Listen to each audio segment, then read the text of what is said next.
যারা তাহাজ্জুদ নামাজ পড়ে তারা কি সবচেয়ে করিব, আল্লাহ তাআলার নিকটবর্তী। ওয়াল্লাযীনা ইয়াবীতুনা লিরাব্বিহিম সুজদান ওয়া কিয়ামা। আপনার তাহাজ্জুদ পড়ার ইচ্ছে হয়, কিন্তু আপনার অজুহাত হলো যে আপনি ঘুম থেকে উঠতে পারেন না।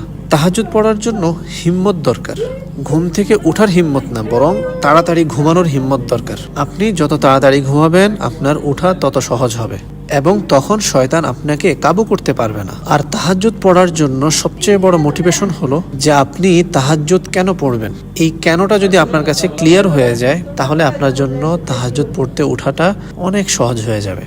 তারপরেও ওযু করে ঘুমানোর চেষ্টা করবেন, নিয়ত করে ঘুমানোর চেষ্টা করবেন, এবং আল্লাহ তাআলার কাছে চাইবেন যে আল্লাহ, আপনি আমাকে আজকে তাহাজ্জুদ পড়ার তৌফিক দিন। আল্লাহ তাআলা আমাদেরকে তার প্রিয় বান্দা হওয়ার তৌফিক দান করুন।